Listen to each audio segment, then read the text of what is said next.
Hello friends, you are welcome to Nationhood Podcast and to episode 2.1, Great Power Politics, Part 1. Last time, we talked about what was going on in Africa during the 50-year period between the British abolition of slave trade in 1833 and the partitioning of the continent at the Berlin Conference of 1884. For this edition, I had planned to talk about what was happening in Europe during the same period to give a wider perspective of why things went south for Africa in the 19th century. However, as I drafted the episode, I realized it would be better to cover a wider time frame, closer to 100 years, and then to split the ground I planned to cover into chunks. So, now there will be at least 4 episodes rather than one mega episode. The truth is, my original plan was to discuss 19th century Europe in 3 episodes, but it turned out that I grossly underestimated what was relevant, leading me to do some rescripting. A lot of rescripting, as a matter of fact. That, my friends, is why this episode is delayed. I am sorry about that. But the delay revealed something exciting for me. Ife Odedere, who is an ardent follower of the podcast, reached out to ask when the next show would be out. The knowledge that I have at least one interested listener makes the efforts worthwhile. So, big shout out to Ife. The other exciting thing I can tell you is that 2 episodes are being released concurrently, so you have quite some content to enjoy. Now, that was a long introduction and I know you're ready to go. So, without much more ado, let us begin. The 19th century was a period of intense political flux in Europe. Tensions abounded within the countries of Western Europe, as well as between them. Following the ascension of Henry IV to the throne of France in 1589, his dynasty, the House of Bourbon, would go on to rule France for 200 years, over which period they established themselves as absolute monarchs. Although an exact definition has not been agreed on by experts, the concept of royal absolutism is that sovereign authority in a state is vested in and exercised by a monarch. In such a system, the powers of sovereignty are not granted to the monarch by the people, but by God. In other words, the monarch is not responsible to the people, but to God. Under absolutism, the people are not citizens, but subjects who are expected to obey the monarch, whom, within that political system, is the representative of God on earth. In 1789, the people of France rose against absolutism and established a national assembly. This forced the king, Louis XVI, into a power-sharing agreement that transformed him from an absolute ruler to a constitutional monarch. Unlike his predecessors, Louis no longer derived his authority from God because it was now vested in him by the people and he was responsible to them. But the constitutional monarchy did not last because Louis' visions of how to run the country constantly clashed with those of the politicians representing the revolutionary public. The key question at stake was who should wield real power, the king or the people's representatives. But this state of affairs did not last long. On August 10th, 1792, an armed insurrection invaded the royal palace at the Tuileries. Louis XVI was deposed and imprisoned. France ceased to be a constitutional monarchy and instead was proclaimed a republic under the leadership of a national convention. In the ensuing trial of King Louis, he was accused of conspiracy against the liberty of the nation and of attempts against the general safety of the state. On January 20, 1793, it was decreed that Louis be put to death and he was beheaded the next day. The revolution in France set it on the warpath with the rest of Europe. Most of the continent was ruled by monarchs who were worried that their subjects might learn from the French. Chief amongst these were the rulers of Austria, the Habsburg dynasty.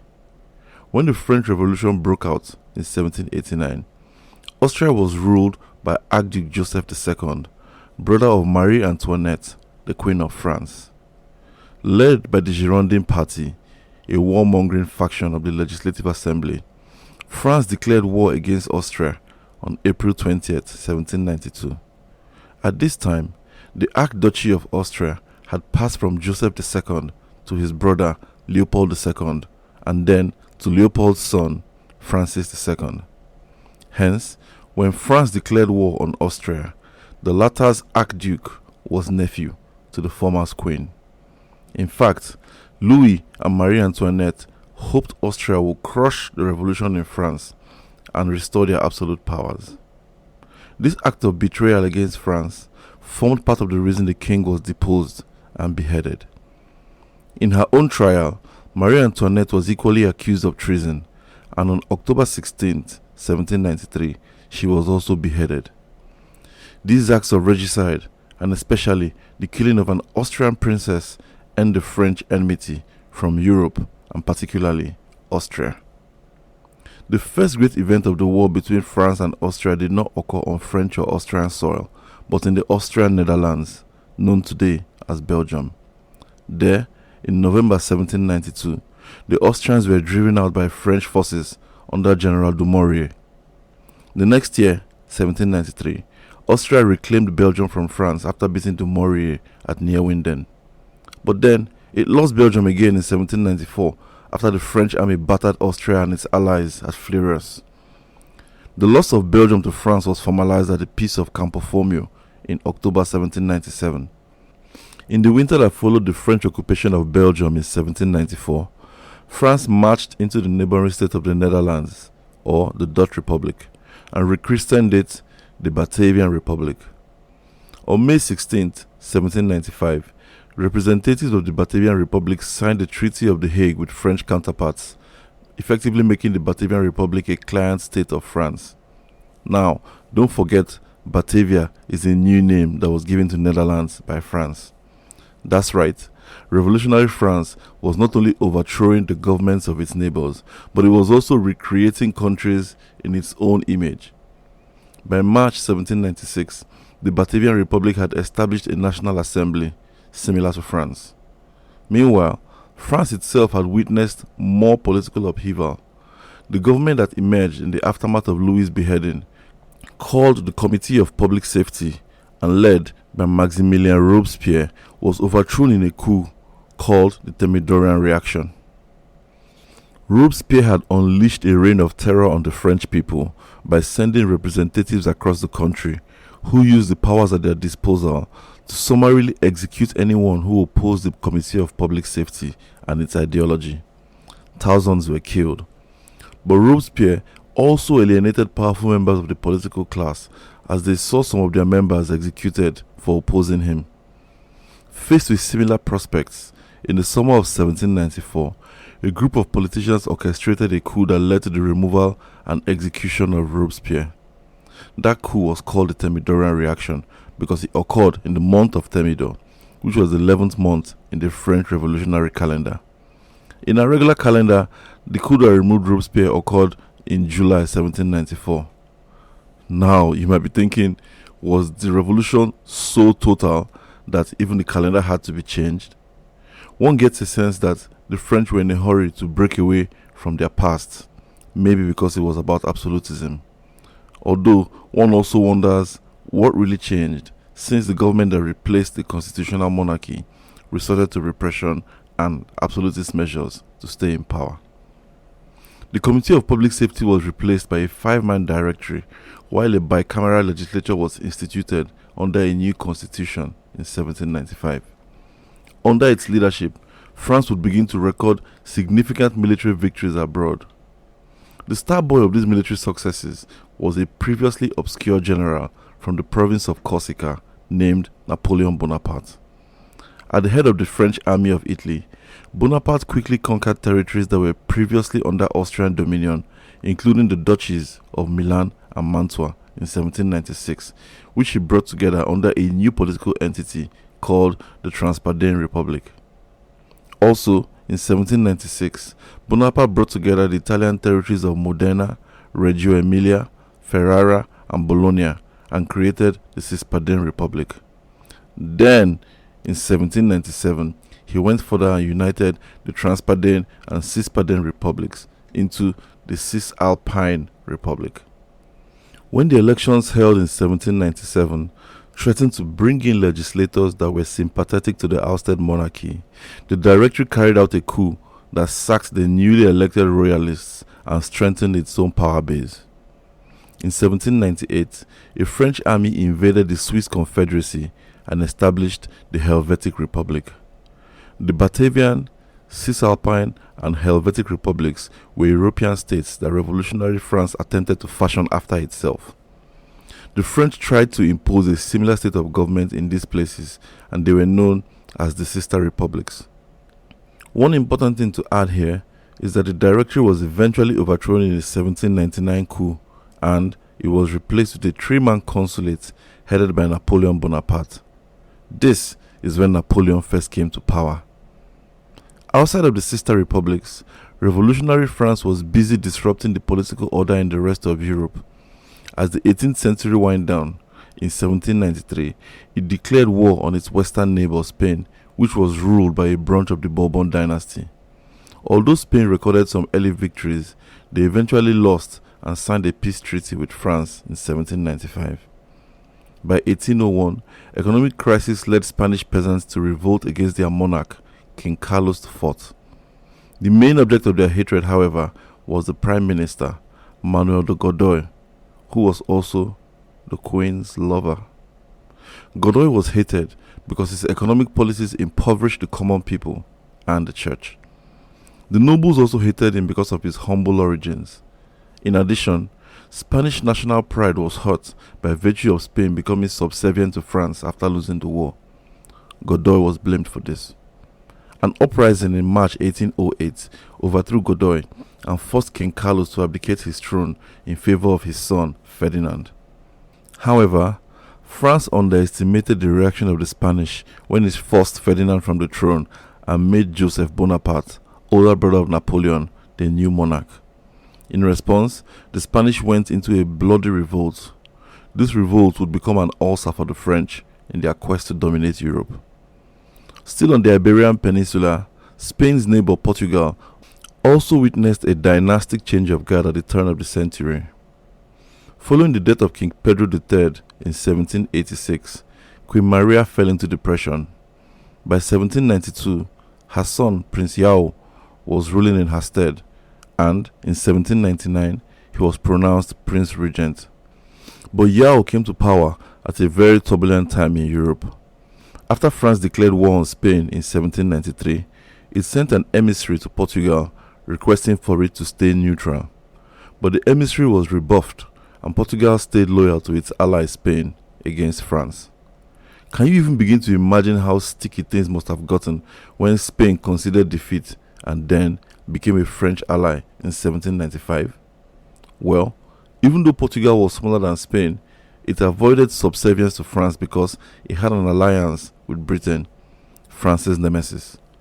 Under French inspiration, however, Spain seized the Portuguese territory of Olivenza in 1801. Olivenza is still a disputed area today, though under Spanish control. At the time Spain invaded Portugal, Napoleon Bonaparte was first consul of France.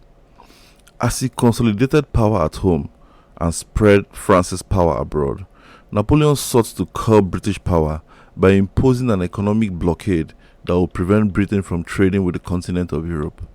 But unlike Spain and other European countries that the French dominated, Portugal was neutral and did not subscribe to French plans of blocking British trade.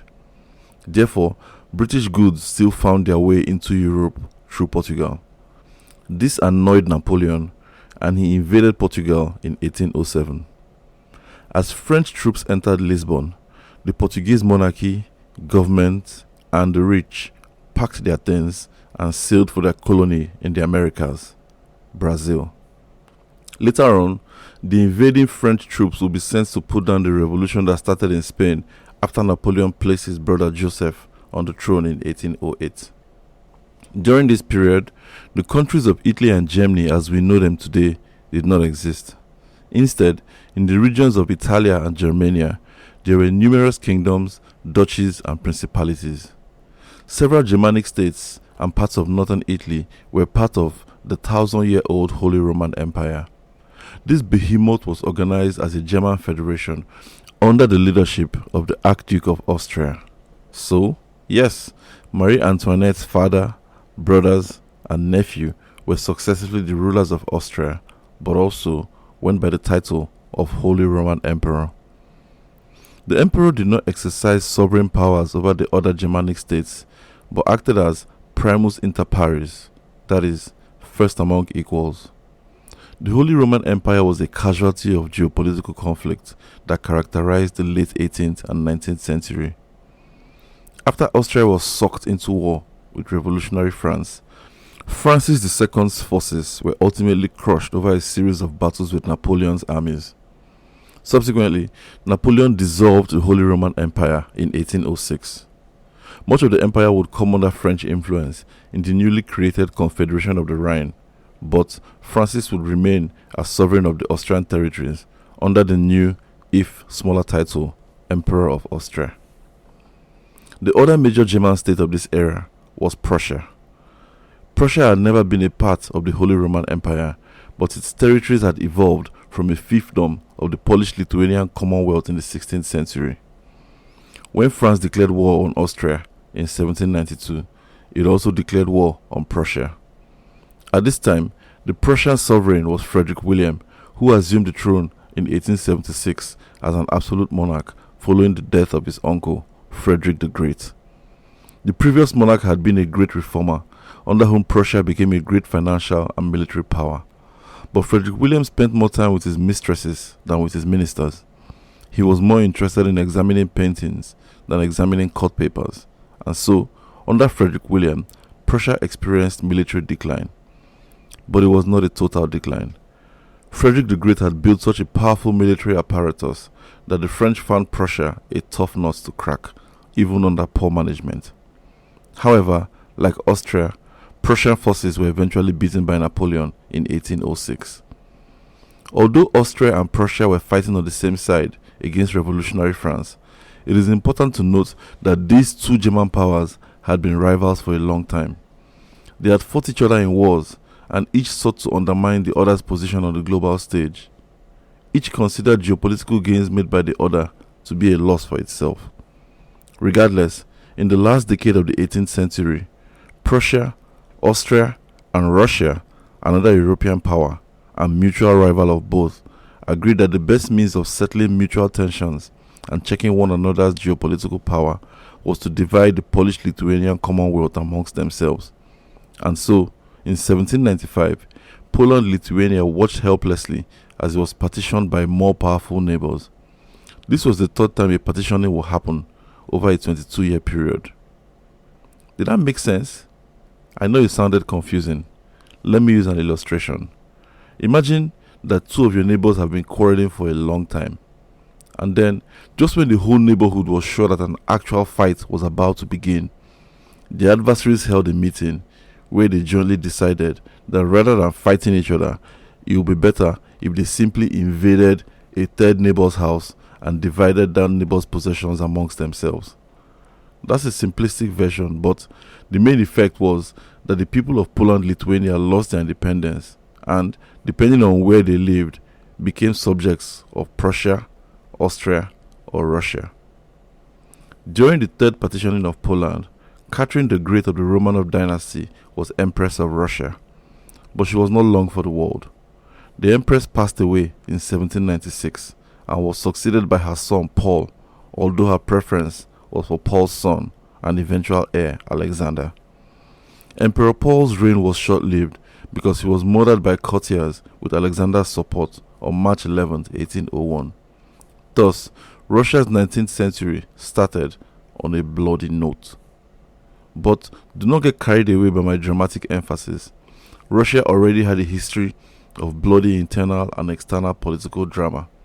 In the preceding century, it had fought 2 wars each against its greatest rivals, Sweden to the northwest from 1741 to 43, and then from 1788 to 90, as well as Turkey to the southwest from 1735 to 39 and from 1787 to 91. Russia was also involved in the 7 Years' War from 1756 to 62, fighting on the side of France, Austria, Sweden, Saxony, and Spain, against the alliance of Britain, Hanover, and Prussia. The decision of Paul's father, Emperor Peter III, to withdraw Russia from the 7 Years' War and instead pursue an alliance with Prussia was one of the reasons he was deposed by his wife, Catherine the Great. While under arrest, Peter was murdered by courtiers loyal to Catherine. She denied any involvement, but there is no doubt that she was the one who benefited the most from his demise, and, most tellingly, she protected the culprits from prosecution. For the Romanovs, water was often thicker than blood. But if the 18th century was one of conflict for Russia, the 19th century would prove to be even worse. Like Prussia, Austria, and the rest of Europe, Russia was drawn into war with Napoleonic France. Up to this point, we have spoken extensively about the major countries on the European continent, but not all of them. At the core of the discussion has been the geopolitical conflict that raged across Europe from the end of the 18th century, much of it emanating from France. In this regard, you may have noticed two things. One is, why are we talking so much about the 18th century when this episode promised to discuss Europe during the 19th century, and, in particular, those countries that were active in Africa?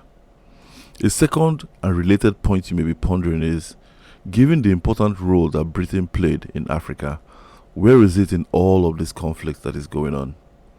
Let me start with the first point. According to Mark Lawrence, historians interpret time in a way that is slightly different from simple chronology.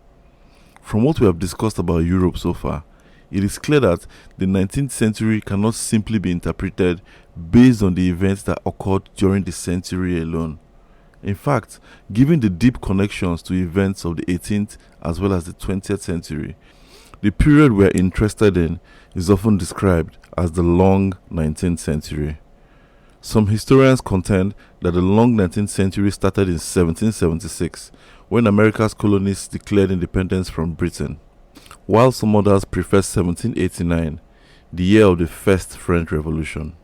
However, most agree that the long 19th century ended in 1914 with the outbreak of World War I. Regarding the nature of European geopolitics in the 19th century, Britain was firmly in opposition to France. Over the course of the Revolutionary and later Napoleonic Wars, Britain led several coalitions against France. The coalitions were alliances between Britain and the countries on the European continent to defeat France. Although it sought to remain neutral, Britain was pulled into war when France declared war against it on February 1st, 1793. The British strategy was to rely on its navy, both to defend itself from invasion and to battle the French at sea, as well as to support its coalition partners through financial subsidies for the war efforts. By 1815, it is estimated that Britain had provided £46 million in subsidies to its anti-French coalition partners. In spite of the near economic collapse that followed its revolution, France was able to perform very well against the coalitions through the issuance of new currency and forced conscription. It has been argued that France's successes in the wars can partly be attributed to the patriotism of its citizen soldiers pitted against mercenaries fighting for money. The talent of its military leaders, and in particular Napoleon, was also critical to its successes. On the other side of the scale, the coalitions against France were initially unsuccessful because the Allies often lacked a common vision, and the French mastered the art of forcing coalition participants out of their alliances by picking them off on the battlefield, one at a time. French fortunes began to reverse after Napoleon failed to defeat Russia, which he attempted to invade in 1812 with 650,000 men. Although he occupied Moscow, he found the city empty and burning and was forced to retreat. In this campaign, he lost more than half of his army, not just to fighting, but also to disease and the blistering Russian winter. Russia also suffered heavy losses, but it remained unconquered. With the French army fatally weakened, a sixth coalition, including Britain, Russia, Spain, Portugal, Prussia, and Austria, came together and overpowered France in 1814. Consequently, Napoleon Bonaparte was deposed and exiled on generous terms to the nearby island of Elba. Meanwhile, the Bourbons were returned to power by the Allies, with the brother of the last king enthroned as Louis XVII. In an interesting twist, Bonaparte escaped from Elba and re-established himself as Emperor of France with massive support from the French people. Louis XVII and his court fled Paris, and Napoleon arrived the city on March 20th, 1815. Public support or not, the Allies were having none of it. This time, Napoleon was defeated at the Battle of Waterloo by the British commander Arthur Wellesley, the Duke of Wellington. Bonaparte's brief return has been dubbed as the 100 Days, marking the period between when he returned to Paris and July 8, 1815, when the Bourbon monarchy was restored for a second time. In reality, Bonaparte was back in the saddle for 110 days before he was exiled again. This time, he was sent to St. Helena, a remote island in the Atlantic Ocean from which escape was made impossible. He would never see France or his family again. Allied victory over France had significant implications for national and international politics in Europe. For one, the old order of monarchical rule was restored, and the threat of republicanism, inspired by France, was quashed. In terms of restoring absolutism to Europe, it can be argued that Napoleon was ahead of the trend when he undermined the French Republic and made himself emperor. After he was deposed, France was reduced to its territorial limits before the wars, and the Bourbon monarchy, which the French got rid of in 1793, were back in 1815, albeit with modifications to the extent of their powers. They were no longer absolute, but they were still absolutist. The Bourbon return was made possible by the Allies, who were happy to see off the threat posed by French-style revolution to their own grips on power. Part of Napoleon's strategy in defeating the earlier coalitions was to divide them along the lines of their individual interests and then conquer them. Even as French fortunes reversed during the War of the Sixth Coalition, different objectives threatened to dissolve the coalition. It was the British Foreign Secretary, Lord Castlereagh, who recognized this and convinced the Allies to unite behind the singular objective of obtaining France's unconditional surrender. With defeat imminent, Napoleon offered to abdicate his throne, but he wanted France to keep the territories he had conquered. For Emperor Alexander I of Russia, removing Napoleon as ruler of France was the key objective. As for the Austrian minister, Clemens von Metternich, he pushed for peace due to war weariness. But Castlereagh insisted that the Allies must hold out until France surrendered without any conditions. In particular, he was keen to ensure that France lost most of the territories it conquered during the wars and was returned as close as possible to its pre-war territorial limits. Peace negotiations began at the Chatillon Conference between February 4th and March 19, 1814, just as the Sixth Coalition was invading France. Here, outlines of the European Congress and concert system that would shape the world order were becoming clear as Castlereagh pushed for joint and not individual action. At the Treaty of Chaumont, signed on March 9, 1814, Britain, Russia, Austria and Prussia vowed to keep fighting until France surrendered. Other objectives included freedom and confederation for the German states under Austrian leadership, independence for the Italian states, which, unlike the German states, would remain separate but still under significant Austrian influence, independence for Switzerland, freedom for Spain, and the return of the Bourbon monarchy to the Spanish throne, as well as freedom for Holland. Peace arrangements were finalized and ratified at the Congress of Vienna in 1815, where the great powers of Britain, Russia, Prussia, and Austria, now known as the Quadruple Alliance, agreed that they would act in concert to deal with threats to European peace and security. They were determined to prevent any revolutionary overthrow of governments, as had happened with France, but their resolve will soon be put to the test. One interesting aftermath of the peace negotiations was that Britain emerged as a dominant commercial power in the West Indies over its erstwhile rivals, France, Spain, and the Dutch. It also confirmed British control of what became known as Cape Colony in southern Africa. This had previously been a Dutch holding. Interestingly, France was soon back on the geopolitical stage, joining with the Quadruple Alliance to make it a Quintuple Alliance. The other great powers were conscious that such a move would create more stability in Europe and so, in 1818, France was readmitted to great power status at the Congress of Aix-la-Chapelle. The Allied Army of Occupation was withdrawn from France, and it was given generous terms to repay the rest of its war reparations. 2 years later, in 1820, the Quintuple Alliance met at the Congress of Tropal to discuss what to do about the military-led revolution that had broken out in the Kingdom of Naples, a dominion of Austria. But Britain was against taking any action on the principle of non-intervention in the domestic affairs of other countries. Ironically, this was a tricky situation for Austria because earlier that year, a similar military revolt in Spain had deposed the Bourbon king, Ferdinand VII. On that occasion, Austria had sided with Britain to oppose military intervention, which Russia had proposed. Now, Austria had a similar problem on its hands. As the revolution spread in Naples, its rulers succumbed to popular demands for a constitution. The ease with which royal absolutism was replaced with popular sovereignty was alarming for Austria. Metternich was afraid that the Neapolitan Revolution would result in the same kind of terror that Robespierre and the Committee of Public Safety had unleashed on the French.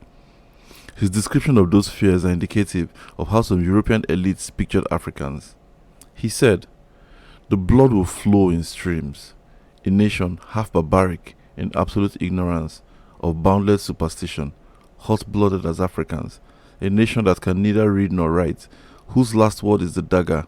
Such a nation offers fine material for constitutional principles." Metternich believed, or wanted to believe, that Europe, and above all his country Austria, was at risk from the events in Naples.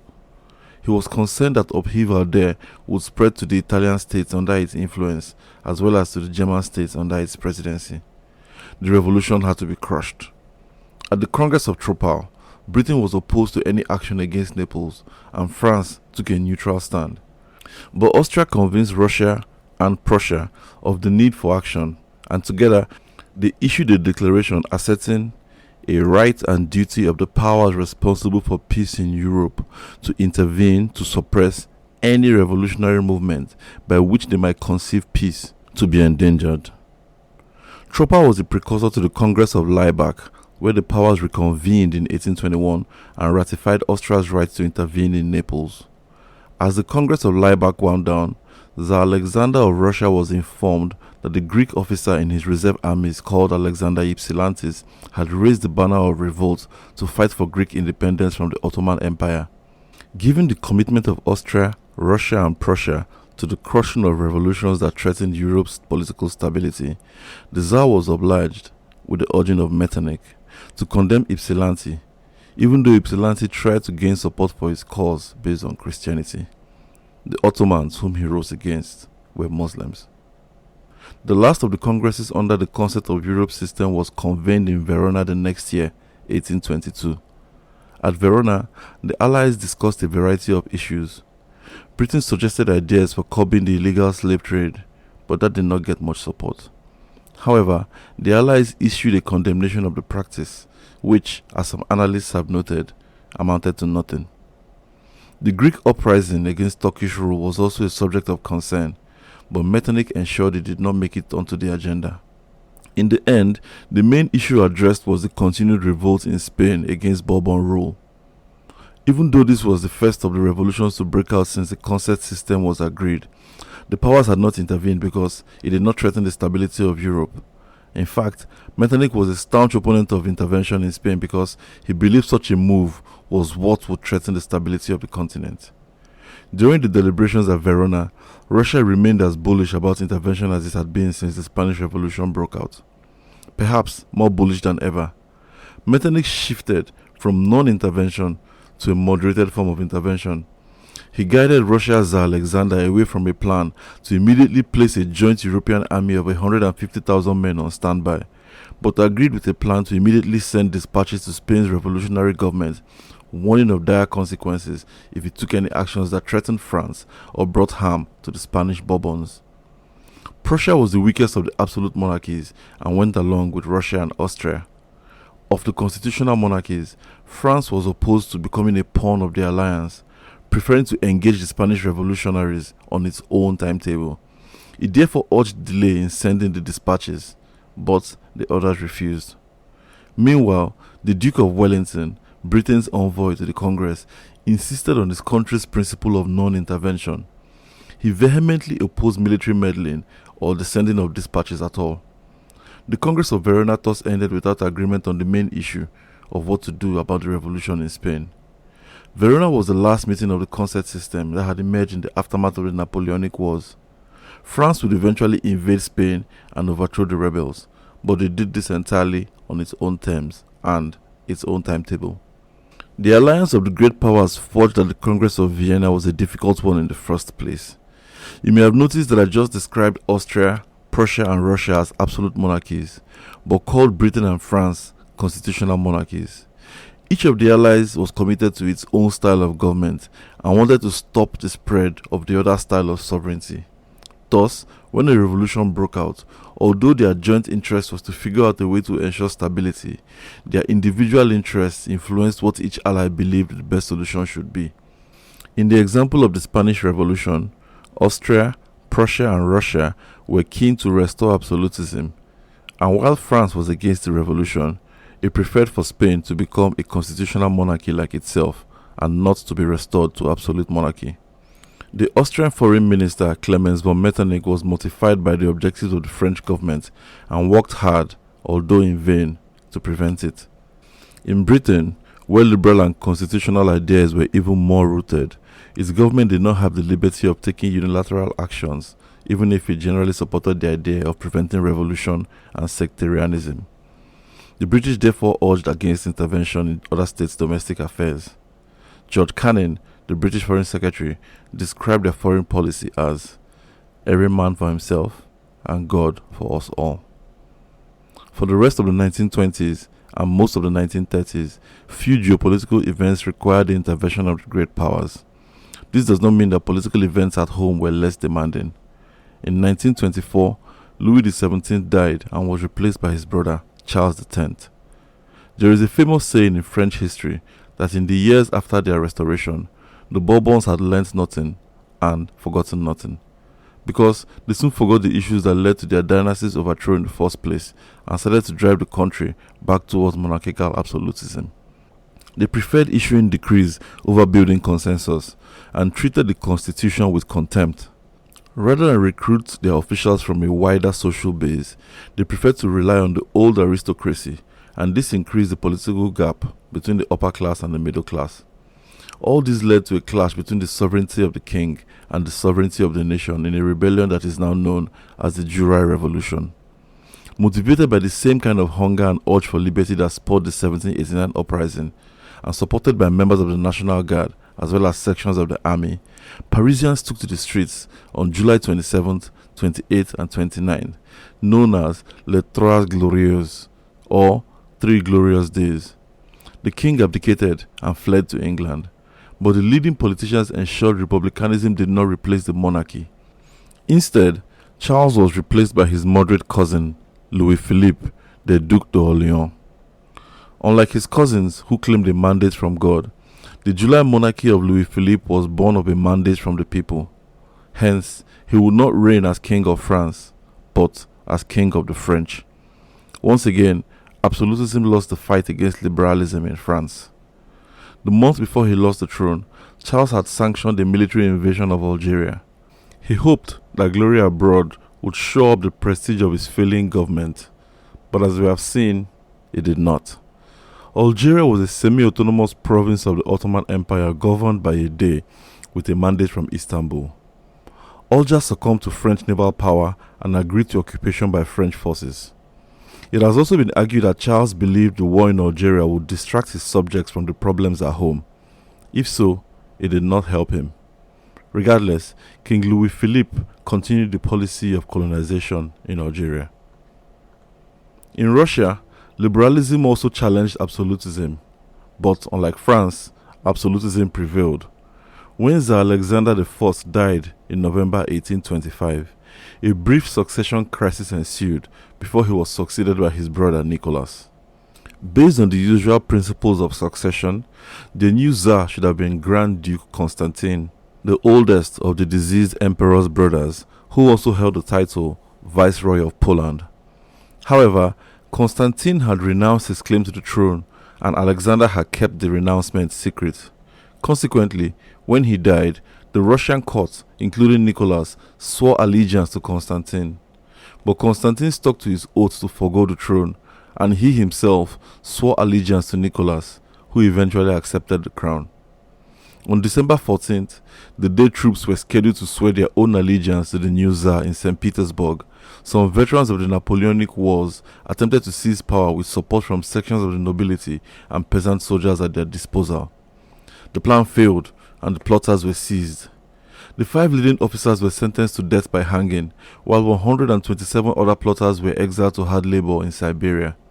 This event is known as the Decembrist revolts, and its planners have been held as a model for revolutionary activity in Russia by both authorities and intending revolutionaries. A century later, Stalin was obsessed with finding plotters around him, and because he worried that the Decembrist ideas would serve as a model, he purged the Soviet Army Officer Corps after World War I. On the surface, the Decembrists claimed that the reason for their revolt was allegiance to Constantine. But in reality, they wanted to implement liberal ideas such as the adoption of a constitution, popular representation through a legislative assembly, and the abolition of serfdom. These liberal concepts had spread through Europe during the Napoleonic Wars and contrasted starkly with the absolutism of the Russian monarchy. It has been argued that the Decembrists were more of idealists than pragmatists because they did not back up their objectives with proper planning. In one funny incident, Nicholas heard peasant soldiers who were part of the rebellion chanting Konstantini Konstatisuya, meaning Constantine and Constitution. But when he queried them about it, they said they had come out to support Constantine and his wife, Konstatisuya. One of the international guests that came for Tsar Alexander's funeral in 1826 was the Duke of Wellington. Although he was only recovering from illness, Wellington was sent as the British representative and urged by King George IV and his foreign minister George Canning to use the opportunity of the funeral to discuss Russia's involvement in the campaign by Greek nationalists for independence from the Ottoman Empire. The Ottoman ruler, Sultan Mahmud II, was unhappy with Russian interference in its affairs and had reneged on an earlier agreement brokered by Britain and France to withdraw Ottoman troops from the principalities of Moldavia and Wallachia. The principalities were situated on the Russian border, and in 1859 they united to form the core of what would eventually become modern Romania. Wellington's embassy to Russia was mildly successful as he averted a crisis in Europe, but it could not prevent a conflict between Russia and the Ottoman Empire. Against his own principles and the desires of George Canning, he committed that Britain would force the Ottomans to grant limited Greek independence while recognizing Russian interests in Moldavia and Wallachia. These ran contrary to British policy of non-interference, but at this point, the broader principle of peace on the European continent prevailed, and crucially, it had been achieved without holding another Congress. However, Nicholas had given the Sultan an ultimatum which he eventually bowed to. But the Sultan cunningly invited Mehmet Ali, governor of the Ottoman province of Egypt, to crush the Greek rebels. Under the auspices of an agreement between Russia and France to solve the Greek issue in a European way, the British Navy destroyed the Egyptian Ottoman fleet at Navarino in 1827. This led the Sultan to declare jihad, that is, holy war, against the European powers in 1828. In retaliation, Russia invaded the Ottoman Empire that May, and after minor setbacks, gained victory when the Ottoman Sultan capitulated in 1829. Back in Britain, the Duke of Wellington was appointed Prime Minister in January 1828. On the domestic front, he was faced with important political issues such as the emancipation of Catholics, which he would win, and parliamentary reform, which he would lose. The Catholic Emancipation Act of 1829 was the latest in a series of legislative measures that were designed to bring Catholics into mainstream life, following the repression of liberties they had suffered after the Protestant Reformation. Earlier measures in 1778 had lifted restrictions on inheritance and the ability to purchase land. In 1793, Catholics were allowed to work in universities, the judiciary, and the services, that is, the army, the navy, and the air force.